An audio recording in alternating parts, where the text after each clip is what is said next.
Yeah, yo, it's been a long time. Haha, since we left you. Terlalu lama ku biarkan kalian selalu banyak MC bak mangga kabitan. MC sejak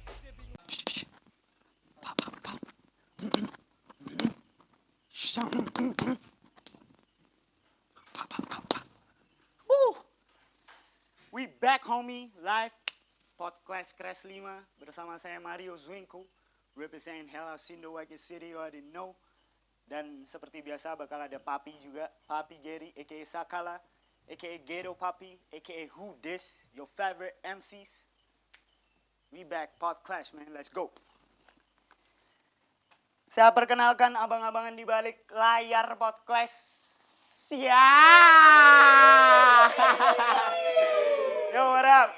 Teman-teman, kita mau ngucapin minal aizin wal faizin. Mohon maaf lahir dan batin untuk teman-teman yang merayakan semuanya di luar sana. And you know, tema pada malam hari ini adalah musik video productions. Kita kedatangan terdakwa masuk akal. Ada Bang Bona, ada Mbak Alin, and you know, I'm gonna be the student for tonight. So let's go, man. Sekali lagi bintang tamu kita Bona Palma, film director, dan Alin Joshua, film editor. Sebentar lagi kita telepon. Yes. Jadi kamu siapin yang benar-benar emang pengen tahu gimana video production itu, kamu siapin pertanyaan dan kamu stand by. Ya. Kita telepon nih, Pak. telepon sekarang ya. Yes, sir. Yuk, Penonton bayaran. nonton bayaran. Coba kita connect ke Zoom nih. Sesi kedua nih. Halo, Bona Palma. Coba tes dulu, tes. Zoom. Nah. Balin. Bang Bons. Hai. Apa kabar? Sehat-sehat. Sound dulu nih. Nggak keluar nih. Sound di monitor nih. Wow, elas BBZN. Sound di zoomnya mana? Gimana sih? Nah, ini Gini, Pak. Jempolnya masuk. Jempolnya dilipat. Gini ya? Jempol Yoi. ditekuk. Ah. Yoi. Iya. Boleh. Apa kabar, Bona Palma? Baik, man.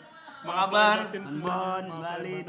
Maaf lahir batin. Mbak Alin Jusria. Lahir batin. Semoga keluarga di rumah sehat-sehat ya. Yes, sir. Kabar semuanya. Pertama-tama kita mau ngucapin terima kasih banget di tengah kesibukan kalian ini mau jadi bintang tamu podcast asal-asalan kita ini. Ini ngomong-ngomong ya, kameranya Bang Bon sama kamera kita nih kayak Bang Bon hostnya nih. Iya. itu makanya di flyer film director terbukti ya kan. Representing the words, man. Yo. Kalau editor cuek-cuek aja bu. Udah selesai transfer. Asik. Kalau director kan, Kebiasaan di belakang layar. iya di belakang layar. Kalau film director kan kerjaannya panjang, habis syuting masih kerja lagi. Kalau editor Tampil kan. ngedit transfer. Enggak, gue soalnya kalau pakai kamera Biasa- laptop biasa tuh jadi gitu. kelihatan tambah gede. Ini biar aja. Asik. Bisa banget. Ya, well anyways nih kan ini kan acara hip hop nih, Mbak Alin Jusria. Kalau Bang Bona ini ada passion di hip hop, ada. Hip-hop. Walaupun dia penyanyi sebenarnya. Yoi. Nyanyi dia. Nyanyi di salah satu lagunya Bos Gano Brain. Di album Bos Gano Brain ada nyanyi tuh, Lin. Lagunya yang Oh iya, yang mana? yang Cintai. Nah, itu Bona yang nyanyi. Oh gitu. Iya, ada passion di musik lah, terutama di hip hop gitu. Dia suka hip hop, tapi berhubung dia itu suaranya bagus, dia milih jadi penyanyi. Rese enggak? Kamu jadi rapper. Nyanyi juga passion ya, Bon ya. Maksudnya bukan lo enggak lo seriusin gitu nyanyi. Film lah. Enggak. Nah, anyways. Nyanyi. Kan kita nih skena hip hop nih, Lin. Jadi YouTube-nya Bona di-mute dong. Oh, YouTube-nya Bona mute dulu dikit. Dah. Nah, dia nggak feedback.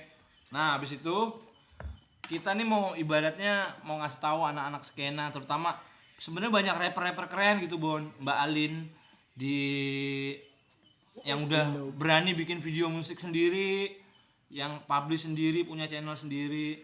Lagunya keren-keren, tapi kalau kita ngeliat gambar tuh kayaknya ada aja ya namanya gitu. Tapi maksudnya sestandar mungkin itu bisa dinikmati dengan mata gitu, dengan enak gitu. Nah, kita mau aja maksudnya biar Bona dan Alin ini bisa nge-share gitu. Begitu maksudnya. Dan gitu. patut diingat ini anak-anak yang bikin musik video ini nggak ada duitnya. Jadi pas-pasan gitu. Tapi anyways mudah-mudahan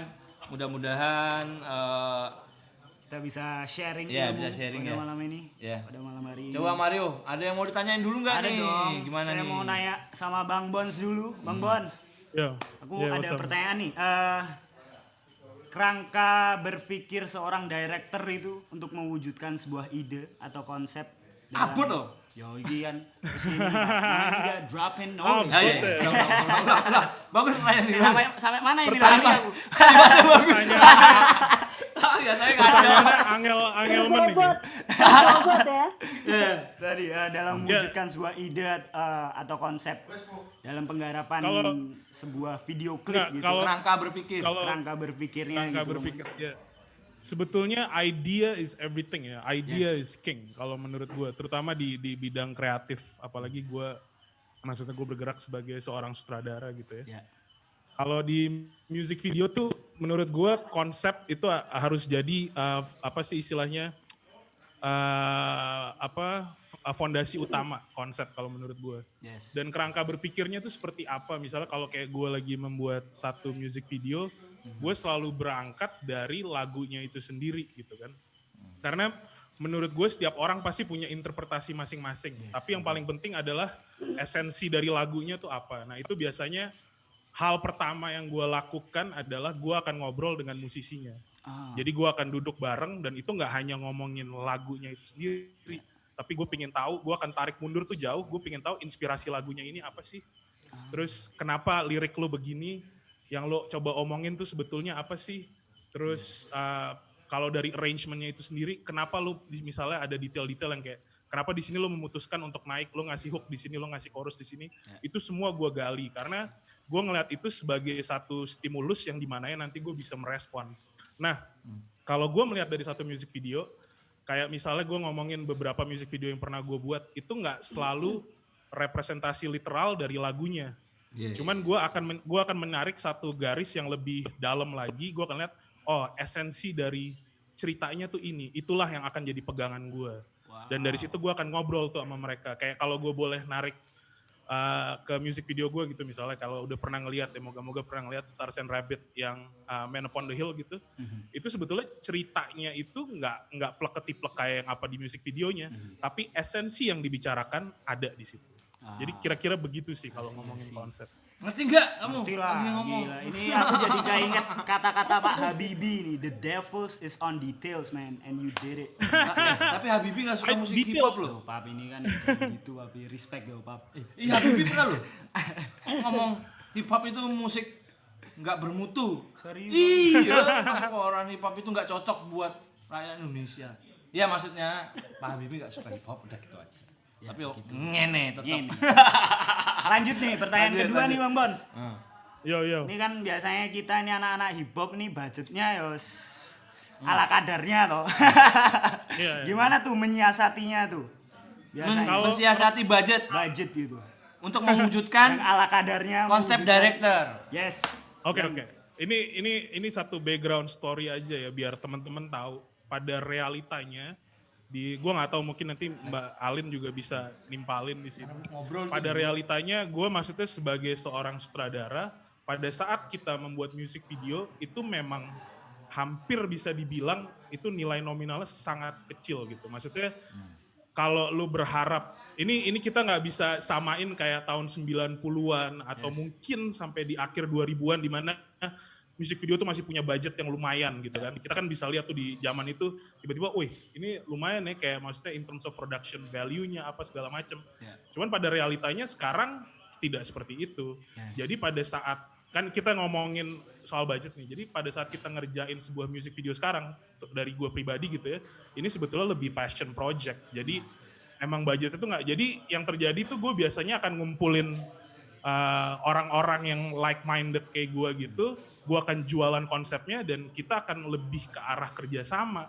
Jadi nggak ada tuh maksudnya yang benar-benar gue bisa bawa pulang terus gue bisa foya-foya dengan uangnya itu nggak ada. Jadi kalau nah ini backstory aja. Jadi kalau dibilang misalnya budget itu jadi kendala, menurut gue budget itu nggak pernah jadi kendala. Nah, tuh Karena ingetin. budget nggak pernah jadi kendala. Karena menurut gue kreativitas itu nggak ada batasnya gitu loh. Jadi misalnya you think about a concept gitu. Ya sekarang lu mikirnya misalnya gede, wah production value-nya gede. Ya kalau lu nggak punya uang untuk itu, ya lu harus ekstra kerja keras lagi mikirin konsep lain yang bisa masuk ke budget itu dan pasti ada.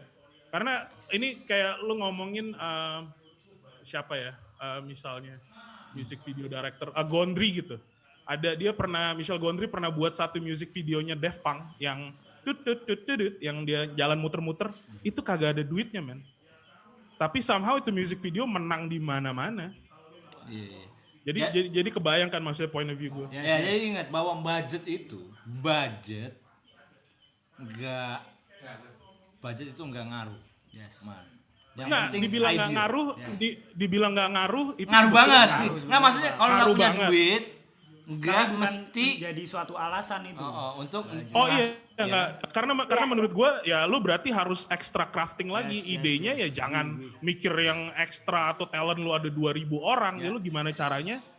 Kecuali nih lu punya temen ada 2.000 orang dan bersedia gratis, sikat. Ya.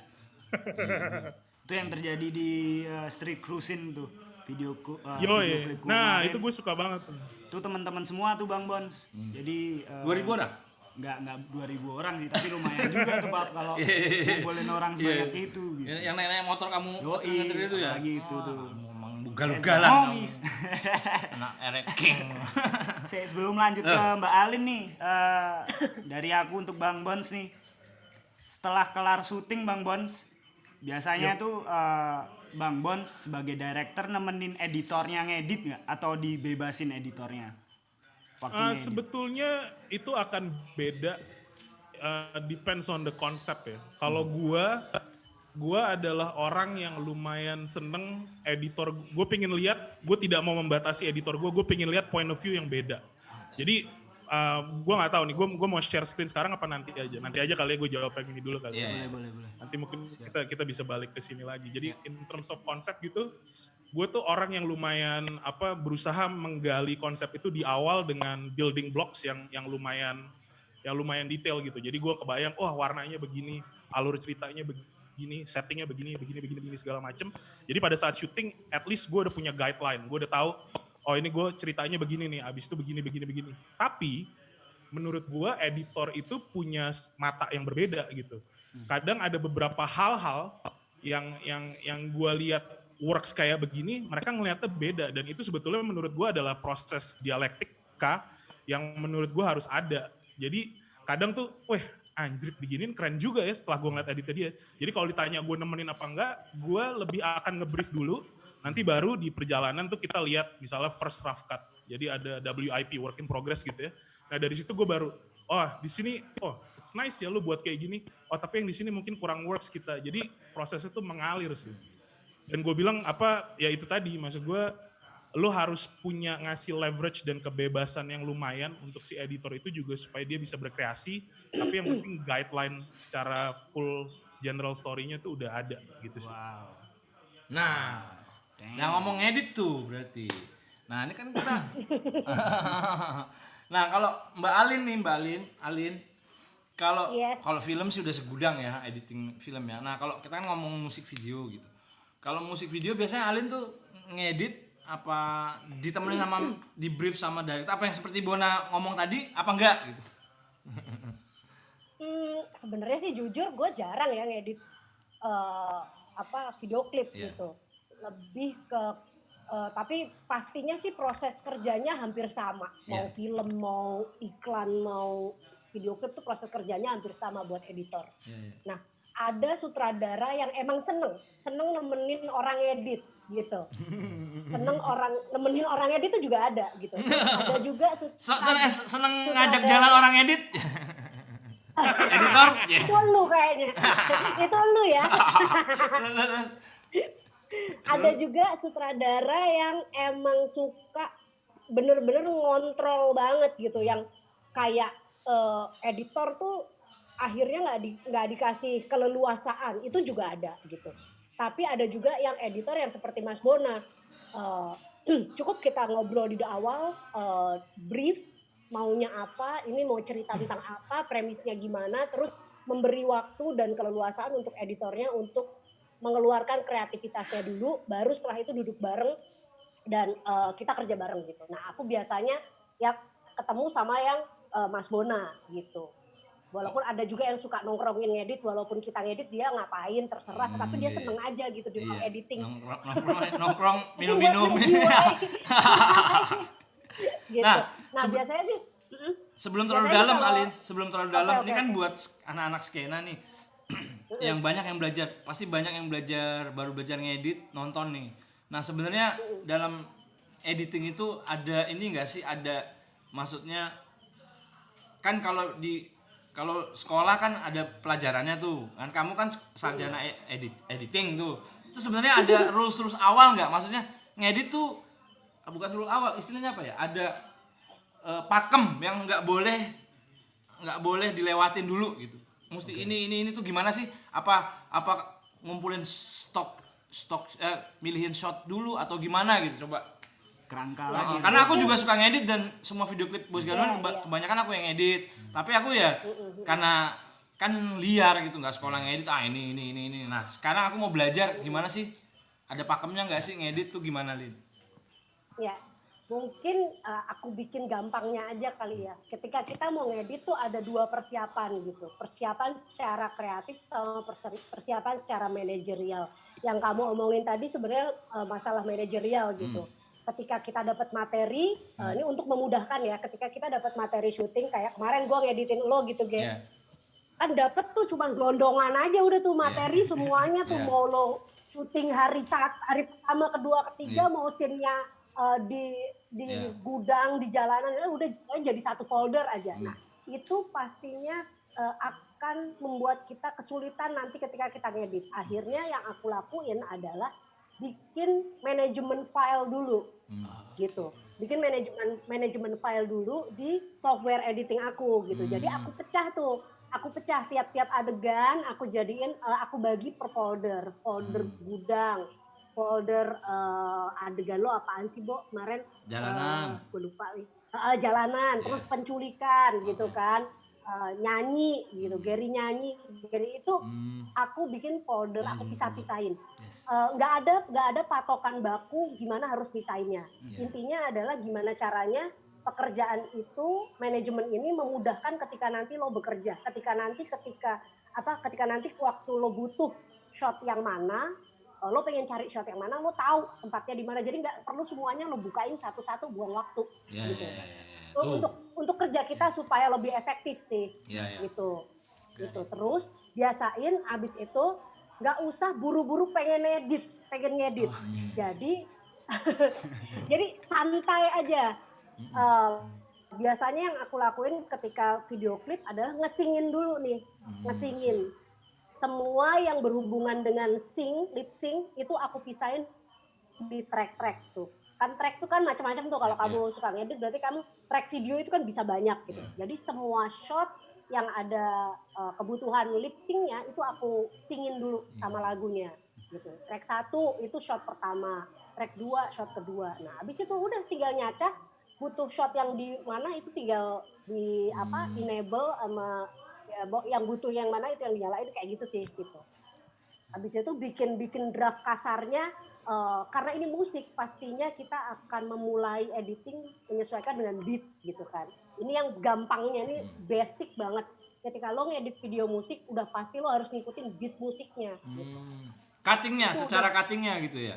Secara cutting itu udah yang paling basic banget. Ketika lo bisa ngikutin beat musiknya udah pasti enak gitu. Tinggal nanti masuk ke storytelling. Nah, ini yang ini yang berhubungan dengan persiapan kreatif tadi.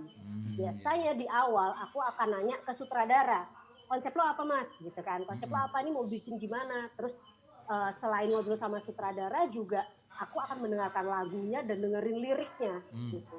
Seperti kata Mas Bona, kadang video klip nggak ada hubungannya sama liriknya, tapi dia punya story sendiri, gitu kan? Nah, itu yang kita mesti obrol nih. Kalau tadi Mas Bona bilang apa ya, gue tadi nyimpulin tuh itu adalah premis kalau di film. Premisnya apa gitu kan, premisnya apa, jadi itu yang pengen kita keluarin gitu kan, itu yang pengen kita jagain supaya premis itu tetap kejaga gitu. Itu sih, jadi obrolan dengan sutradara, dengan tim kreatif di video musik itu penting banget supaya si edit memudahkan sekali buat editor untuk menerjemahkan apa yang diinginkan dari lagunya dan dari konsep si sutradara itu. Tapi nggak ada aturan gini Lin, musik maksudnya yang paling basic gitu ya, transisi gambar umpamanya dari close up ke wide atau dari pen kiri terus habis itu pen kanan atau pen kiri terus, itu sebenarnya nggak ada ya, itu tes aja ya. Nggak ada. Jadi itu gue nggak ngomong itu tes, tapi itu nanti akan keluar sesuai dengan kebutuhannya. Jadi misalnya kebutuhan dan konsepnya sendiri gitu. Kalau konsepnya emang nggak mau ada banyak efek dan lain-lain, ya nggak apa-apa, itu nggak harus gitu. Terus kebutuhannya membutuhkan close up atau membutuhkan full shot karena pengen nunjukin geografis lokasi, ya nggak apa-apa juga. Itu semuanya disesuaikan dengan kebutuhan ceritanya. Maka dari itu seorang editor sangat perlu mengetahui ceritanya seperti apa, tahu caranya bercerita, urusan storytelling tadi, dan peka terhadap shot-shotnya, terhadap ceritanya. Jadi ketika kita udah tahu, oh nih shot ini akan enak nih buat dipasang di sini, oh shot ini akan enak buat dipasang di sana, itu pentingnya seorang editor mengerti hal-hal tersebut. Gitu. Nih Mario nih baru di laptopnya baru diinstal alat editor. Tapi ya, editing bukan editing. Alat editing. Barusan nih aku mau belajar ngedit pas. Nah, itu kemarin aku nyoba, bener yang dikatain Mbak Alin tuh. Dikatain. Dibilangin Mbak Alin. Dikatakan. Itu saya kesusui loh Mbak, nek wong Jawa ngomong kesusu pengen ngedit Mbak. Ini wong Jawa toh. Kesusui loh. Semarang iki lho. Kesusui loh Mbak. Iki orang Jawa ini. Alin ini Semarang, Bona ini Jogja. Yo. Oh alah. Jawa tipis-tipis ya ora apa-apa ya Mbak. Oh iya. Ambon sih. Ya ora apa-apa lah. Apa tadi apa yang benar dibilangin? Enggak, tadi Pengen aku cepet-cepet Iya. keluar mesti kok. Ini poin yang menarik banget sih kalau gue boleh nambahin ya. Ya. Karena menurut gue kayak kadang kita tuh terlalu sibuk mikirin soal hal-hal teknis gitu. Tapi yang kayak tadi Mbak Alin ngomong gitu, bahwa konsep tuh is everything gitu. Jadi kadang gue tuh nggak mau pada saat nanti teman-teman mencoba gitu ya di rumah, lo terjebak di ranah gambar bagus gitu misalnya. Wah kita syuting kayak gini aja nih gambarnya bagus. Itu nggak boleh cuman soal itu. Setiap gambar tuh harus punya motivasi dan rasa. Betul. Itu yang paling penting. Iya, betul. Berat Ya, gambar harus bisa bicara ya. Iya, karena kita harus pegang satu hal adalah si storytelling itu sendiri. Benar. Jadi pada saat gambar itu berbicara ya lu baru dari situ shot apapun itu akan selalu balik ke situ. Lu bukan kayak gue ngambilnya low angle aja soalnya Gary kelihatannya keren nih dari sini. Tapi enggak. Kenapa lu ngambil low angle? Apakah lu mau ngasih lihat dia sebagai orang yang lebih yang lebih mendominasi, superior, itu yang sebetulnya lebih penting. Jadi kayak teman-teman, aduh gue nggak mampu nih beli Final Cut Pro, gue nggak mampu gini-gini. Nggak harus men, lu bisa pakai apps apapun. Gue punya temen yang edit music videonya dari HP, jadinya oke. Jadi maksud gue tuh hal-hal teknik itu harusnya bukan dikesampingkan, tapi yang paling utama adalah konsepnya dulu. Nah hal-hal teknikal itu yang harus mengangkat konsep itu menjadi sebuah eksekusi yang bagus itu sih. Nah, dan mungkin ini tambahan sih buat teman-teman yang nanti baru mau mulai belajar gitu ya, bahwa ketika kita bikin sesuatu itu jangan cuman karena pengen keren gitu, tapi mencoba belajar bahwa apa yang kita bikin itu lo tahu kenapa lo bikin itu gitu. Betul. Gitu sih. karena- Jadi jangan cuma karena mau keren aja gitu. Iya bener. Satu hal yang gue suka ya dari Enak. satu hal yang gue suka dari music videonya Hell House gitu ya, kayak dari music videonya Gary, Sakala ataupun Mario Zwinkle adalah rasa itu kelihatan, identitasnya tuh ada. Lu ngomongin Jogja, gue bisa ngerasain Jogja di situ. Nah, kalau kita Jadi emang keren-keren orangnya, Bon. Jadi iya. Jadi menurut gue itu yang penting gitu, dan yang gue suka tuh pasti ada nilai storytellingnya di situ. Iya, Itu menurut gue Benar. sangat penting sih. Nanti kalau gue boleh share beberapa keynote gue sih mungkin lebih bisa dalam. Nanti dulu. Iya. Gimana Alin, gimana? Gue setuju banget sama Mas Bona. Ini pengen banget juga gue ungkapin gitu bahwa gue udah lihat beberapa video klipnya Hell House gitu ya, ada punya Mario, ada punya Loger gitu kan. Itu tuh emang mereka tuh sangat ciri khasnya, mereka kuat di storytelling, pasti ada cerita di setiap video klipnya, dan itu buat aku mau lo budget lo gede, budget lo murah, kalau lo nggak punya cerita, nggak punya rasa, itu apa namanya kalau nggak ada rasa tuh Hambar. cemplang iya hambar Iya. Wih, gitu sih. yang puji editor. Pemenang Piala Citra. Tahu tadi. Saya sebenarnya pengen sombong teman-teman. Tapi nggak habis bisa. lebaran nggak boleh kita sombong.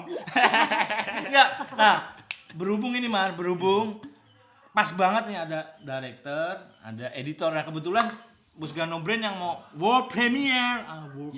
World premiere. Bunga Trotoar ini Mbak Alin Jusria yang edit, dan gua juga ketika ngasih Mbak Alin ya itu aku ya serah mau diapain. Tapi aku memang ngomong ini si temanya begini. Ya. Terus ya udah. Jadi dan aku nungguin lama banget loh karena dia sibuk. Dan aku sabar aja enggak apa-apa. Tapi memang semesta. Tapi emang ini semesta, Lin. Semesta banget, Lin. Maksudnya aku tuh nggak pernah ngoyo gitu. Maksudnya ngoyo. Nggak pernah ngoyo, semesta aja gitu. Nah, dan ini semestanya Bunga Trotoarnya nggak rilis, world premiere, belum dirilis di YouTube. Jadi kalian yang nonton live nih beruntung gitu. Penayangan perdana nih teman-teman. Nanti yang diupload di YouTube nanti ini seri ini dihilangin video klipnya. Saking aku sukanya. Nontonnya nanti di channel Boys Got No Brain. Dan ini jadi contoh soal yang nanti kita diskusi, mungkin Bona bisa ngebongkar sebenarnya idenya kayak apa, Bona bisa ngebongkar, bisa ngasih tahu kita sebenarnya gimana sih lebih kalau ini bisa dieksekusi lebih bagus. Dia mungkin kasih keynote musik gini. Kita lihat ya. Ya. Pemirsa kita lihat ya. Mbak Alin dan Bang Bona, Mas Bona. Orang Jawa. Gue mungkin lebih ke arah case study aja dari hal-hal yang pernah gue kerjain. Iya. Karena nggak tahu kenapa kan kalau kayak Sakala sama Mario Zwinkle belum pernah tuh syuting sama gue. Nah itu Bang Bon. Mahal. Tuh, Bebas Alin deh, aja bilang. Soul Plane bebas deh. Alin aja bilang mahal. Gue gak ngomong. Oh enggak ya? Ya udah. Oke Produser. teman-teman, kita bakal nonton musik video Boys Got No Brain. Loh, Lo kok sampai macam ini WA siapa itu? Kurang ajar. Baleni. Produser, Teman-teman, kita bakal nyaksiin musik video dari Boys Got No Brain perdana ditayangin di Podcast Bunga Trotoar. Check it out, yo. We'll be back. Peace. Yeah, yo. It's been a long time. Haha, since we left you. Terlalu lama ku biarkan kalian. Selalu banyak MC bak mangga kabitan.